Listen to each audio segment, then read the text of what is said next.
What's up, everybody? We are back. John Delarose here. Delarose.com. That's DELARROZ.com.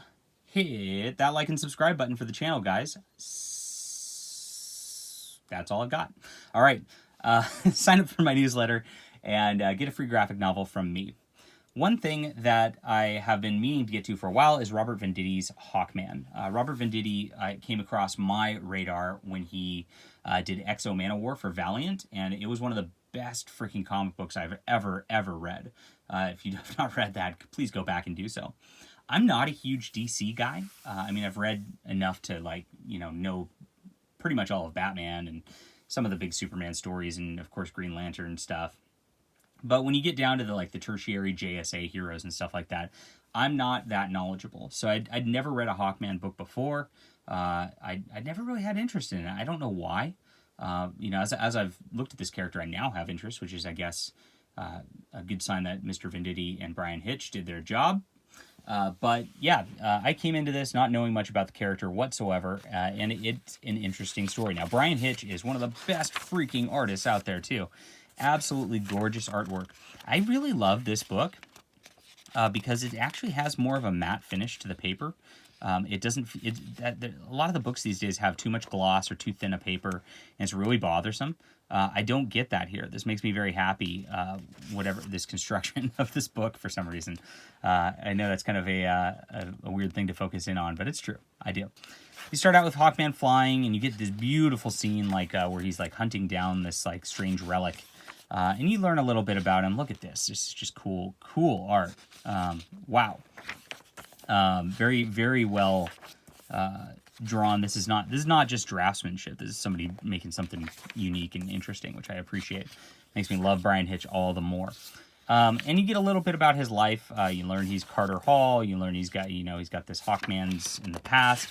And so for a first issue, it's okay. I was a little confused because, again, I just don't know anything about the character. And so it took me a while to just be like, what is this?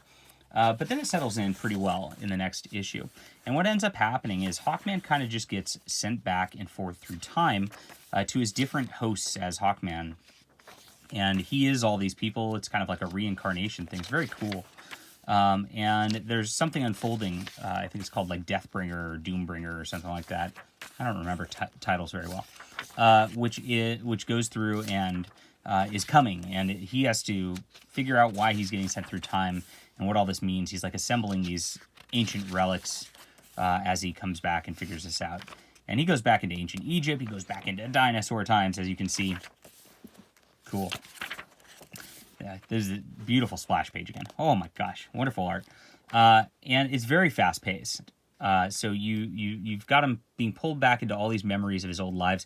By the end of this, you kind of really know who Hawkman is, which is nice as a starter story, because I, again, did not know that much before. Now, I understand the Ran-Thanagar War was part of the history of Hawkman and all that, which, again, I didn't read that. I knew that existed.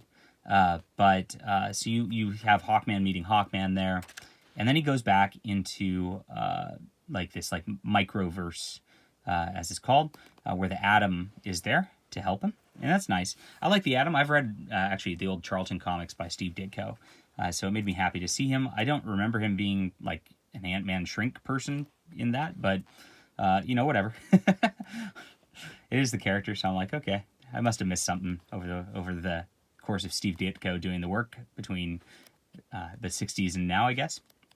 Again, I'll get to some of this DC stuff and I'll learn it eventually, but it's cool. So he figures out why he's there, finds out that there's an issue in that microverse, and comes back, and everything's ready to go, and the bad guy is about to show up at the end of this deal. So this is written for an arc that's a bit longer than just this trade paperback. As a reader, you're going to probably be committing to the whole run. I don't know how well it resolves yet because I have not gotten to those other books yet. But as a starter, I became very invested as the Hawkman character. I liked seeing the history. Venditti did a great job of putting the history in there without making it feel like you were reading a backstory. And that time travel really helped with that element a lot. Brian Hitch's art is near perfect. I showed off enough of it to where you could probably see that for yourself. It's just good stuff. I like that the coloring also, we never talk about colors enough, was not too dark. A lot of stuff gets too dark and saturated in these books, and they did not do that in this one. So this made me happy on the coloring end also. So cool stuff. I look forward to reading more. This was a fun graphic novel. I would call this a 9 out of 10. Really enjoyable stuff.